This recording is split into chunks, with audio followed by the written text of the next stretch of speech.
అందరికీ నమస్కారం అండి. ఆంధ్రప్రదేశ్ రాష్ట్ర ప్రభుత్వ ఉద్యోగులకు 25,000 కోట్ల పెండింగ్ బకాయిలకు సంబంధించి నిన్న జరిగిన చర్చల్లో భాగంగా ఎటువంటి పురోగతి లేదు. అయితే ఈ రోజు నుంచి ఈ పెండింగ్ బకాయిలన్నీ కూడా క్లియర్ చేసేందుకు ఉపాధ్యాయులందరూ కూడా ధర్నా కార్యక్రమాలు అయితే చేపట్టడం జరుగుతుందండి. ఈ రోజు నుంచి కీలక నిర్ణయాలు షెడ్యూల్ ప్రకటన అయితే ఉద్యోగ సంఘాల నాయకులు అయితే ప్రకటించడం జరిగింది. సర్కార్కు నోటీసులు అందజేసిన ఏపీజేసీ నేటి నుంచి ఉద్యమ కార్యాచరణ 27న చలో విజయవాడ 25,000 కోట్ల ఉద్యోగుల బకాయిలు 30% ఐఆర్ ప్రకటించాలని డిమాండ్లు. రాష్ట్రంలో ఉపాధ్యాయ కార్మిక పెన్షనర్ల దీర్ఘకాలిక సమస్యల పరిష్కారంలో ప్రభుత్వ అలసత్వాన్ని బకాయిల వాయిదాలను పరమాన్ని నిరసిస్తూ ఏపీజేసీ అమరావతి ఉద్యమానికి మేము సిద్ధమని గర్జిస్తుంది. ఐఆర్ 30% ఇవ్వాలని, వేలాది కోట్ల బకాయిలు చెల్లించాలంటూ ప్రభుత్వానికి అల్టిమేటం జారీ చేసింది. ఈ మేరకు మంగళవారం సీఎస్ జవహర్ రెడ్డి అందుబాటులో లేకపోవడంతో సచివాలయంలో ఆయన కార్యాలయంలో ఏపీజేసీ చైర్మన్ సెక్రటరీ జనరల్ హోదేరాజు ఏపీజేసీ ఉద్యమ కార్యాచరణ నోటీసును అందజేశారు. బుధవారం నుంచి రాష్ట్ర వ్యాప్తంగా ఉద్యమ కార్యాచరణ చేపడుతున్నట్లు ప్రకటించారు. 12 పీఆర్సీ కమిషన్ వేసినప్పటికీ కాలయాపన జరుగుతుంది.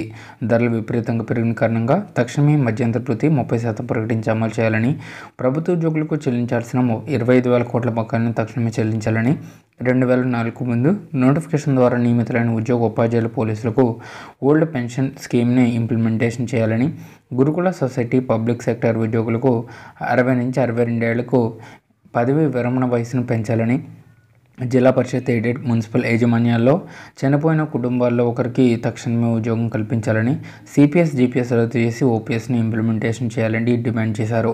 ప్రభుత్వ పెన్షన్లకు అడిషనల్ కౌంట్ ఆఫ్ పెన్షన్ 15% కొనసాగించాలని, NMR contract outsourcing part time full time ఉద్యోగులను రెగ్యులరైజేషన్ చేయాలని, ప్రతి నెల 1వ తేదీన జీతాలు పెన్షన్లు మంజూరు చేయాలని, డిపార్ట్మెంట్ల వారీగా ఉన్న దాదాపు 49 సమస్యలతో కూడిన డిమాండ్ల పత్రాన్ని సీఎస్ కార్యాలయంలో జీఏడీ అదనపు కార్యదర్శి శ్రీనివాసరావుకు అందజేసినట్లు జేఏసీ నేతలు తెలిపారు.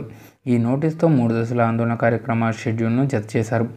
ఉద్యమ కార్యాచరణ ఇలా: ఈ నెల 14న ఉద్యోగులందరూ నల్ల బ్యాడ్జీలు ధరించి విధులకు హాజరు కావడం, తహసీల్దార్, సబ్ కలెక్టర్, కలెక్టర్లకు మెమోరాండాలు సమర్పించడం, 15, 16వ తేదీల్లో నల్ల బ్యాడ్జీలు ధరించి మధ్యాహ్న భోజన విరామ సమయంలో తాలూకా పాఠశాలలో నిరసన చేయడం, ఈ నెల 17న తాలూకా కేంద్రాల్లో ర్యాలీలు, ధర్నాల నిర్వహణ, 20న జిల్లా కేంద్రాల్లో ర్యాలీ, ధర్నా కార్యక్రమాలు చేయడం, 21వ తేదీ నుంచి 24వ తేదీ వరకు జిల్లా కేంద్రాల్లో పర్యటన చేయడం, 27వ తేదీన చలో విజయవాడ అని చెప్పేసి ఉద్యమ కార్యాచరణ ప్రకటించడం జరిగింది.